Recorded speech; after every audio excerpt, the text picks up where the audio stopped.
This episode is brought to you by Hostfully. Using Hostfully, you can create a free digital guidebook for your listing so that you can save time creating a professional experience for every guest that comes and visits your spot. Learn more at hostfully.com. Welcome to Get Paid for Your Pad, the definitive show on Airbnb hosting, featuring the best advice on how to maximize profits from your Airbnb listing, as well as real-life experiences from Airbnb hosts all over the world. Welcome. Get paid for your pad. Get paid for your pad. Get paid for your pad.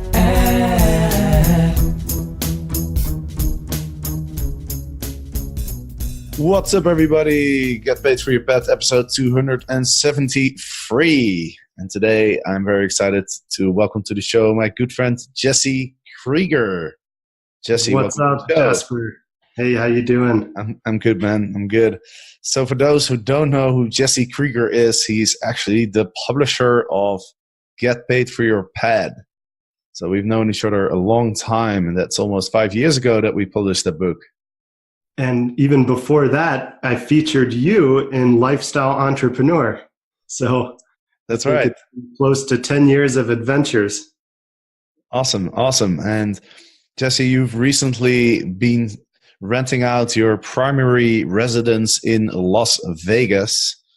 You have an amazing home. I've actually had the pleasure of joining a wedding party there back in the summer. And so in this podcast, we're going to talk all about your experiences and in particular, renting out a primary residence. So you're renting it out when you're out of town, and why you chose this location and how come you've been doing so well, because you've kind of been killing it so far, haven't you? Yeah, it's funny. You're probably somewhere in the main picture on my listing from the wedding party in the shadow in the background. But yeah, it's been a great experience. I've owned this house for just over 1 year. I've affectionately called it the Publishing Palace because I also run my book publishing company out of here by day. So, before I bought this place, I knew that I wanted to buy a place that could be a primary residence and an Airbnb for when I was traveling, which any given month can be between 7 and 14 plus days. So I can be gone almost up to half the time. And I just really love the idea of having a home when I'm here and like an income generating property that gives other people a good experience of Las Vegas when I'm out of town. Can you tell us a little bit about your place? Sure. My place is at the end of a cul-de-sac. It's a standalone house, 4-bedroom, 2-bathroom, and it's just about 10 minutes away from the Strip. So if you hopped in your car, you take 2 turns and you'd be at the Wynn Hotel, or you'd be somewhere right on the main Strip. But when you're here, it's tucked away and it feels like kind of a ranch house feel. The house itself is on 1/3 of an acre. So there's a backyard with grass and pomegranate tree and lemons and limes. There's a half of a basketball court. There's a horseshoe pit. There's a pool. There's even a kid's playhouse. So it's kind of got something for everybody. And one of the nice things about Las Vegas is, the housing prices are pretty affordable relative to the rest of the country for what you get. So, having 1/3 of an acre at the end of a cul-de-sac, 10 minutes from the Strip, really checked all the boxes for me when I was looking for the kind of place I wanted to buy. So when you bought the place, you already had in mind that you were going to rent it out on Airbnb, right? Yes, mostly because I read this great book called Get Paid for Your Pad, and I was waiting to see when I could put all these ideas into practice. But yes, it's true. I was definitely thinking about, Airbnb specifically when I got the place, and beforehand when I realized I wanted to buy the house. So I'm curious to know, what would you say are the differences between if you would have bought it just for yourself and, buying it for yourself and Airbnb? And so what I'm trying to say is, I'm sure, having in mind that you're going to rent it out as an Airbnb probably shifted your focus a little bit on certain aspects. And I'm curious to know, like, what are those aspects that you focused on specifically for Airbnb? Yeah, that's a good question. I don't know if I'd say that there were differences if I was thinking about just buying it and not renting it, but my approach was very much, I wanted to buy it. I knew what I wanted to do renovation wise, like putting in a grass lawn was very important to me to have, some grassy space so you can really enjoy it any time of year. Also inside, each of the main bedrooms has a full mural on the wall from our mutual friend Annie, who I believe has been on this podcast as well. So, my good friend Annie came over and did paintings on the walls. So there's a desert room, there's a tropical room, and then the master bedroom has this sort of starry night feel with like gold foil and deep blue color. So in terms of, I think that shows well on Airbnb. People look at the pictures and they're like, wow, this isn't just some random house in a subdivision. It's got character. It's got creativity in how it's set up and designed and laid out. So that's important to me personally because I enjoy it living here. And it's also something that I think creates a more valuable and just fun experience for Airbnb guests. And that's actually some of the main feedback I've got from guests is saying, this place is so unique. I love the creative touches in the design on the walls and throughout the house. Things like that have been reflected back, but I always thought of it as like, I wanted this house to be a representation of my creativity. And so with that approach, I think other people appreciate it from, a renter's perspective. I think you're absolutely right. I love the idea to have these themed rooms. And of course, Annie was on the podcast. I can't remember exactly which episode, but I'll put it in the show notes. Yeah. But I think, I think, with more and more Airbnbs coming on the market, I think the necessity to stand out versus the competition, I think is just becoming more and more important. And so I think with these themed rooms, I think you're definitely doing a very good job at standing out. But also, I like your branding, the publishing palace. I mean, you instantly remember that name. It definitely gives it character. Do you feel that people that stay your place are also interested in reading or have a love for books? I hope so. I've got a whole bookshelf display with many of the books that we've published. And I say in my guidebook, and like the material people get when they arrive, that they're welcome to read any of those. And I tell them a little of the history that, this is where I do publishing as well as make it available for others. So I think there's probably some tie in there, but I wouldn't say people are renting the place specifically because of the book related aspect. But just while I was thinking of that, I remembered a couple more interesting touches that probably help sell the place and create this sort of Vegas experience. All of the furniture, substantially all of the furniture was bought from an auction from the Cosmopolitan Hotel. And the cool story behind that is, in Las Vegas, the Cosmopolitan is one of the top hotels. It's one of my favorite hotels personally. And I always had this vision of like, man, I love the decoration in their room. I love the furniture. So this twist of fate happened where they renovated 100 suites or so. And I found the auction site to buy out the exact furniture from one of my favorite hotels. So, I mentioned that as well in the listing, and I think it adds for people that are coming to Vegas. We get a lot of people for conferences, but then they want some unique experience as well. So I say you're basically staying in a suite at the Cosmopolitan, but in a 4-bedroom house 10 minutes from the Strip. Yeah, I think I do recognize that blue couch that you have in one of these pictures. Having stayed at the Cosmopolitan more nights than I wanted to admit. Well, and for anybody listening, I got it all steam cleaned after I got it from the auction. So, yeah. Good. One thing that really stands out when I look at your listing, and this is something that I've seen before, but I haven't really, and I've never implemented this myself, but I think it's a great idea. So your first picture doesn't just show your space, it shows your space while it's being in use.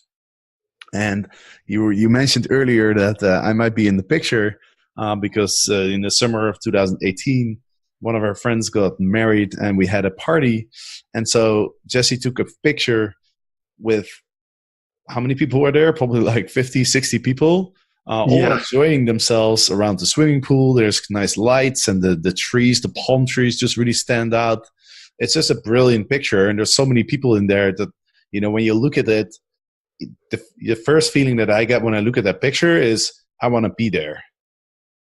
Nice. Well, in your case, you were there. But in my case, yes. No, it's cool that you point that out because I know you've looked at so many listings and everything. From my perspective, I was like, this is a fun picture. And I look at it and I think it looks huge. Like there's people hanging out by a pool with lights wrapped around palm trees and stuff going on. If I was looking at different listings, I'd think, wow, that place looks huge. Like there's a whole party going on. But then you arrive and yeah, it's a pretty big space, but of course there's no party. Well, no it's party interesting because I'm looking at your other pictures, and there's a picture of the exact same pool as well further down your portfolio of pictures, and it's just incredible how different that picture looks. Yeah, when there's nothing there, when it's completely empty. And I mean, this is an idea that I've been toying with for a while. And on my next visit to Colombia, when I will stay at my own penthouse, what I'm planning to do is to do that exact same thing, to invite some people on my roof terrace and take some cool pictures and put that picture first on Airbnb. Because there's something to it when you see people having an experience in a place versus just seeing just the picture. I think that's it's a great idea. It sounds fun what you're going to do at, is it Colombia? Yes. And I think maybe there's a takeaway in this, whereas like if you ever have dinner parties or people over, in my case, what we're talking about was I hosted their wedding reception in my backyard. So getting professional pictures from an event or just any picture where there's activity going on, I think can really help with the imagination when someone's looking through listings, and other places are just, sort of sterile shots of each of the rooms and, just showing what the physical space looks like. Absolutely. I mean, I always think of a listing as the purpose of a listing is to help the viewer imagine what the experience would be like. And so having people in there certainly makes it a lot easier to imagine and visualize that experience. And I think there's one other thing to touch on, like, I'm in the book business, as you know, so I do a lot of writing, and I really tried to write a compelling description that paints that picture along with the images used. Like, if I'm just looking at it, starting on the second paragraph, it says, enjoy a walk in the garden followed by a dip in the pool. There's a horseshoe pit and basketball court lined by palm trees and a great view of sunset as the day winds down. So in that just couple of sentences, it shows what your experience could be like at the place. Jump in the pool, maybe shoot some hoops. Then at the end of the day, you're in the garden, you watch the sunset.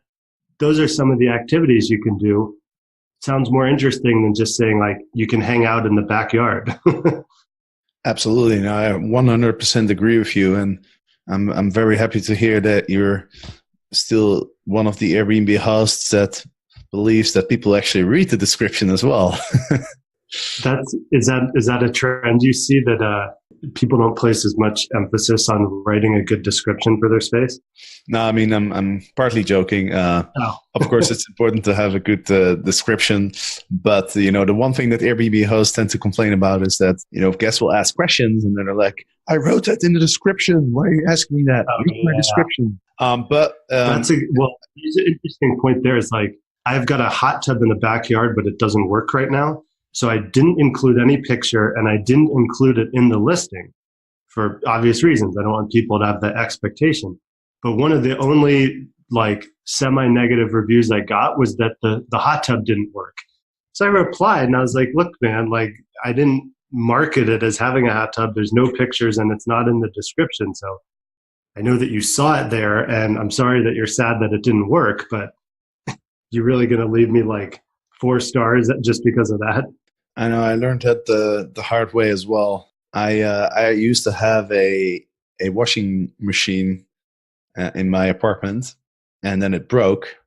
And instead of immediately removing it, I guess I was traveling, so I figured, I'll just take it off the amenities list, and then I'll replace it, or I'll get it out there once I get back home. And then I got a bad review as well. Somebody saying like, yeah, the washing machine didn't work, but I adjusted my listing and I said, hey, I don't have a washing machine, but if you want to do your laundry, then here's like 3 places within walking distance where you can do that. But that lesson I learned the hard way as well. Anything that's available has to work, like regardless whether you're advertising it or not. It's just people just expect everything to work. Yeah, that's a good point. And I mean, I was going to kind of say that it's important to manage the listing because that's what sets people's expectation for the place. But at the same time, I think it's probably a better practice to just have everything work. So Absolutely. for the same reason. Yeah. And Absolutely. I always try, one thing I also found is in the welcome message before someone arrives, I'll always say, you're welcome to have anything in the fridge or cupboards. And sometimes there's some beers in there or like snacks like popcorn or chips and coffee and stuff. So that's not advertised, but I let them know that they're welcome to just make themselves at home and eat or drink whatever's there. That's gotten some really positive reviews and feedback. So sort of over delivering with a little surprise, as well as making sure everything works that's listed. Got it. And one little tip I have for you is like you've written all these beautiful paragraphs describing your beautiful home, but then I look at your photos and then the captions, they're either not present or they're very basic. So one little tip I have for you is, use that same writing creativity to visualize the experience or help people visualizing the experience for every picture as well. Because, most people are more likely to look at the pictures and they will also notice and read the captions. That's a good tip. Thanks you. No worries. Hi, my name is Margot, and I'm the CEO of Hostfully. We are on a mission to make local travel a lot better, and we're starting with digital guidebooks to make that happen. Using Hostfully digital guidebooks, which work great on any mobile device on desktop and in print, you can share important property information and local recommendations with your guests. You can also save time and create a great guest experience that each traveler will appreciate. Hostfully guidebooks are very fast to make, and we've included some advanced features where you can feature your custom logo, your colors, custom categories, and essentially your brand. Please take a chance to check us out at hostfully.com. So you've been doing really well. I know we were talking a little bit before we started recording, and you mentioned to me that anytime you open up your calendar when you're out of town, you get a booking really quickly. Yeah, well, so one of the drawbacks that I've realized to having a primary place that I Airbnb is I just want to be renting out all the time. Like it seems that there's a lot of demand in the sense that every time I've opened up a block of dates, usually, if not always, within 24 hours, somebody's booked it out. And I've talked to a few other hosts and friends that do this as well, and they reflected that their place, they have to work a little bit harder to get bookings sometimes. So then we looked at the AirDNA description for the zip code I'm in, and it ranks like 100 out of 100. So it turns out that there's a few other factors, like being this close to the strip, but having a standalone house is appealing. And also, there's some restrictions in Las Vegas in terms of which kind of places can be used for Airbnb. So I think there's a little bit lower supply than there is demand. But nonetheless, any given week, some huge convention or some big activity is taking place in Vegas. So there's sort of a perpetual stream of people coming through this city. And I think that makes it maybe a little different than other cities too, because millions and millions of people come to Vegas every year. So the pricing that I've got on my place is much lower than, a smaller room in a hotel on the strip for people that are looking for that experience. Yeah, I was just looking at your prices, and when you first told me that as soon as you open up your calendar, your place gets booked. My first instinct is, well, maybe you should be charging more. And I'm looking at your listing, and you have a three bedroom place, right? I mean, I've been there. I know how big it is, and I think you're charging $115, correct? Well, I put it on smart pricing, and maybe you've got a tip for that. There we go. Is that bad? There we go. Well, damn it. Well, I just started raising my price. Now I'm up to 100. I just got a booking for 138 a night, but I took their recommendation and started at a lower price. Yeah. And then put it on smart pricing. No, it's Airbnb calls it smart pricing. I would probably drop the smart part of that. I mean, well, the thing is, Airbnb's incentive, their goal is to get more bookings, right? That's what they want. Yeah. They want bookings. And so there's a conflict of interest, right? As a host, you want to maximize profit, but Airbnb wants to maximize the amount of bookings. I mean, they have like $3 billion in cash or something. Their profitability is not their major concern. It's growth. It's bookings, users. Even outside of the short-term rental space, right? They're diving into hotels, experiences, and so smart pricing is. I mean, it's pretty well known, well documented that it recommends prices that you're definitely. I mean, Airbnb, from Airbnb's perspective, what happens with your Airbnb is exactly what they want. I get it. You're always getting bookings, but it's not necessarily the most profitable strategy. Now, that is, in the beginning, although I have to say, like you're at 11 reviews, so you're still kind of in the phase where you're building your reputation, and so when you're starting out, I much rather have a lot of bookings at a lower price point because every booking has an intrinsic future value. Because from every booking that you have, you will get more in the future, right? Because the reviews and the activity and the experience and the mouth-to-mouth advertising, they all contribute to more bookings in the future. So I think it's not a bad idea to price a little lower in the beginning, but once you get a solid reputation, I would definitely encourage you to play around a little bit if your goal is to maximize profit. And that's I'll say this: they make it easy enough where, for me, I sort of look at the alternative of not having a booking is just my place sits empty and I'm out of town, so it's a missed opportunity. So if their smart pricing is to maximize number of bookings, then it works pretty well. But I think now that I've gotten a little bit of a handle on it, I want to try some different pricing strategies and see. Maybe somebody wants it at 175 a night, and it's like 3 people that would otherwise be booking two hotel rooms at like $200 each. So there's still a substantial savings if you look at it from that perspective. Yeah, absolutely. Absolutely. I mean, I think you can host you're hosting up to 4 guests. The maximum amount of people is 4 that you want? I could accommodate up to 6. There's another king bed it's outside it's like a cabana day bed, but it could be set up in the living room, and that would make it sleep 6 comfortably. Got it. And so your personal bedroom, do you lock that one? No. Okay, because you have 3 bedrooms, so I was assuming that's... Yeah, so the fourth bed, good point. The 4th bedroom is converted into an office. I'm actually in it now. So I only close this room off, and it's at the far corner of the place. So essentially everything is accessible to the guest. Just one room in the corner is closed off. Got it. Awesome. Yeah. No, I mean, the thing is, what you might see is that when you raise the price, that it has very little effect on your bookings. So you're still getting those bookings, but now you're getting a higher price for it.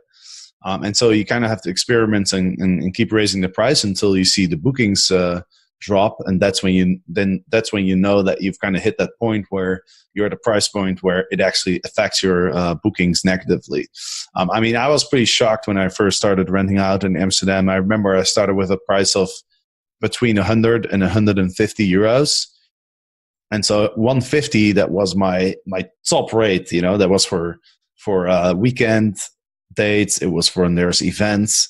And I think a year later, my top rate was somewhere between 300 and 350. And I was still getting fully booked.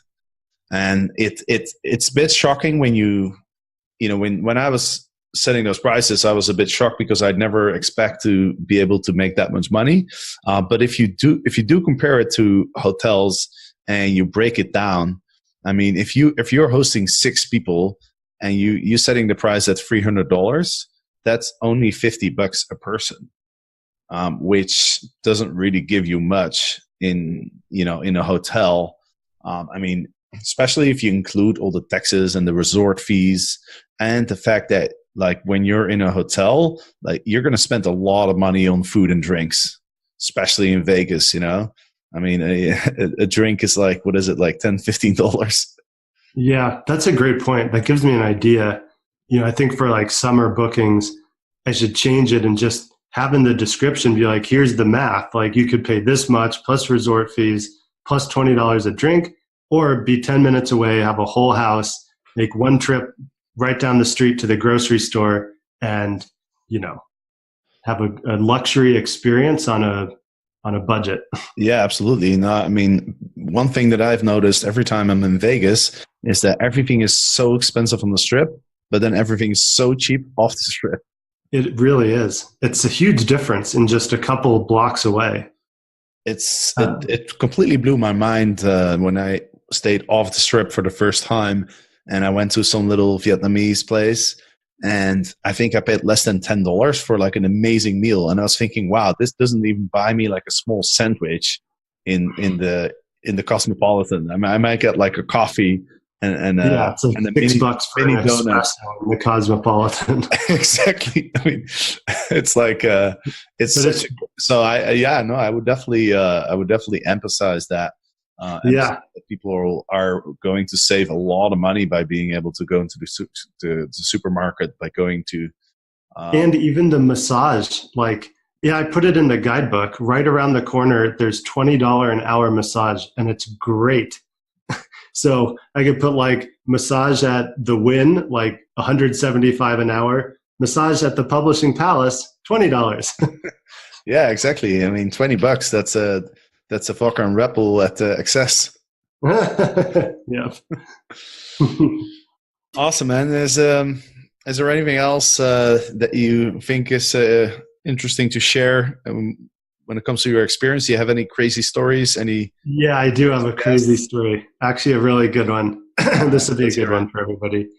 So I was just finished renovations. Like, I should mention, I renovated this place for like 4.5 months before it was ready. So I was really eager to rent the place out and have it start generating some money. So anyways, I had my first booking and I just had left. I was at the airport and then they had just arrived.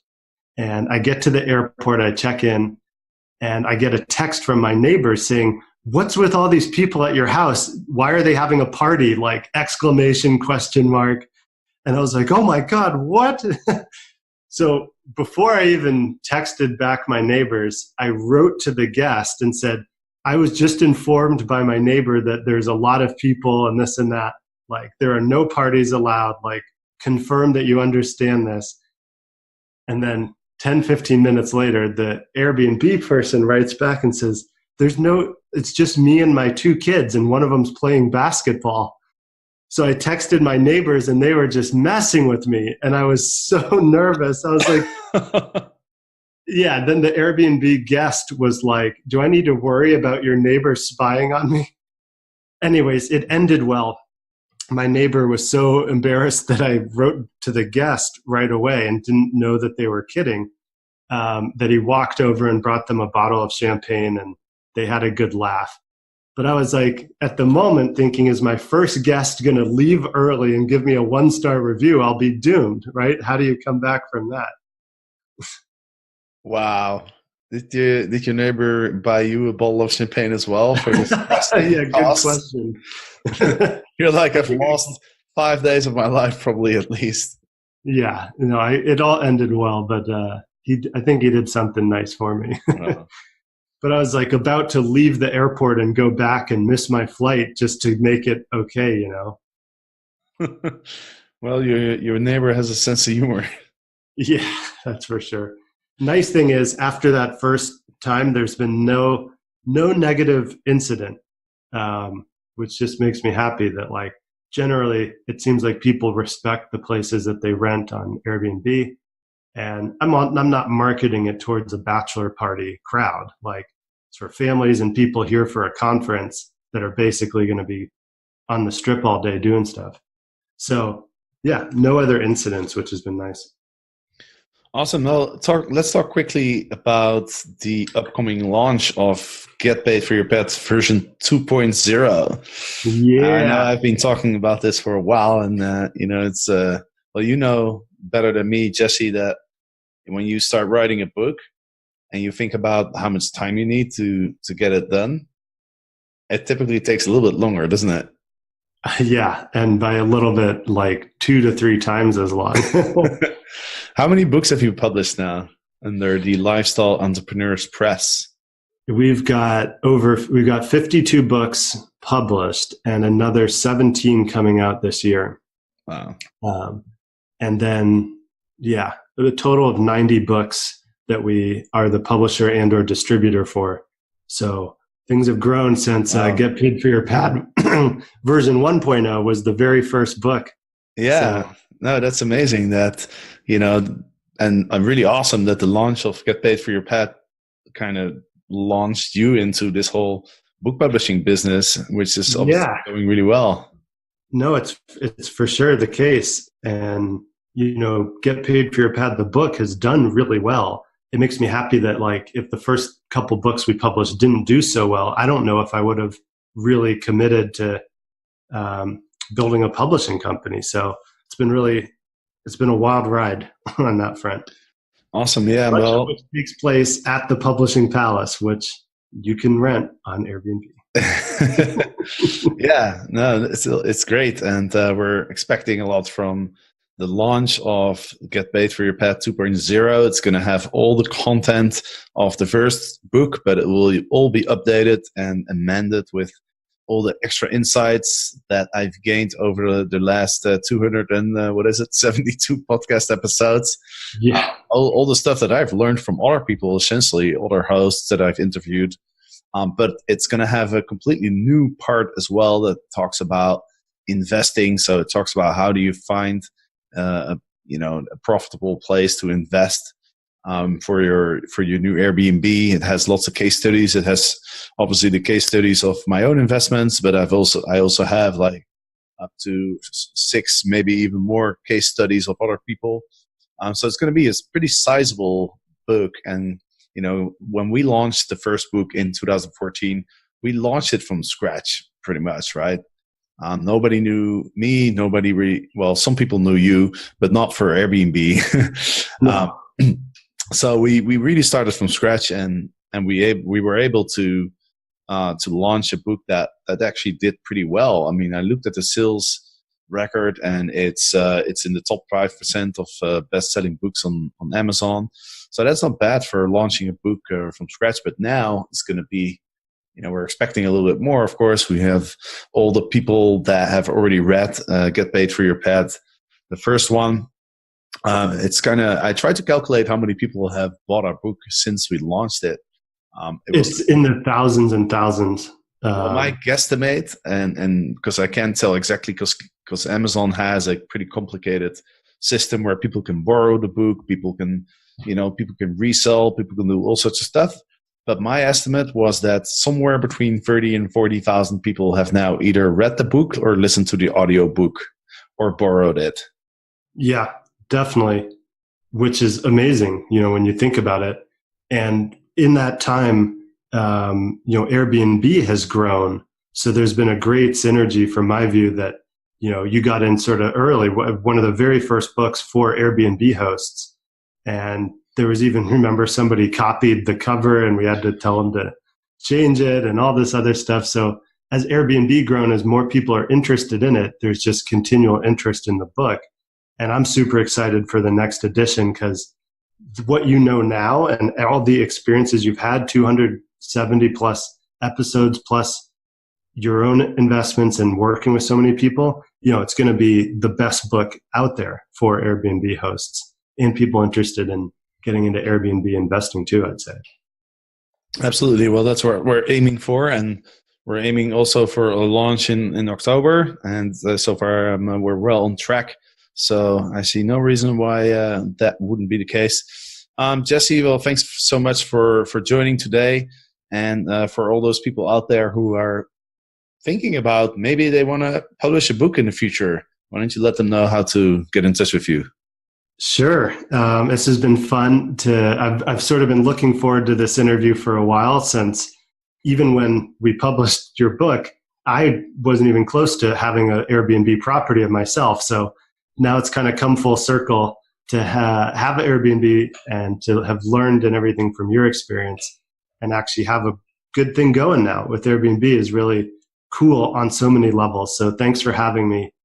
And yeah, for anybody that's interested in publishing a book, Lifestyle Entrepreneurs Press. My name's Jesse Krieger. You can find us at lifestyleentrepreneurspress.com and on any social media, and reach out, and maybe we'll put a link in the show notes here. Absolutely. We'd be interested in chatting with you.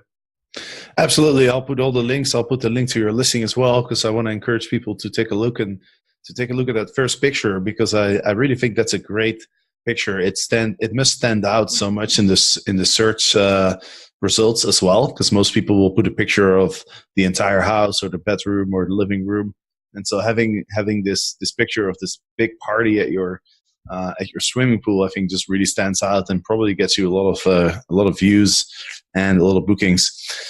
So yeah, getpaidforyourbed.com/podcast. That's where you can find all the show notes just as usual. And I'll send out an email as well for every podcast that I publish. So if you're not on my email list yet, go to getpaidforyourpet.com and sign up. And then you get like an awesome little free report with all sorts of cool tools that you can use to be more efficient and make more money. So if you haven't signed up yet, sign up, and then I can send you really fun emails, which I really enjoy doing. So thanks. And you get to see where's Jasper in the world. Yeah. And your emails come from all different countries. It's fun to get them. It is. Recently, I've been a bit more stable here in Barcelona, but I will be traveling again soon. Anyway, Jesse, thanks. And for the listeners, thanks for watching, or thanks for listening, I should say. And until next time.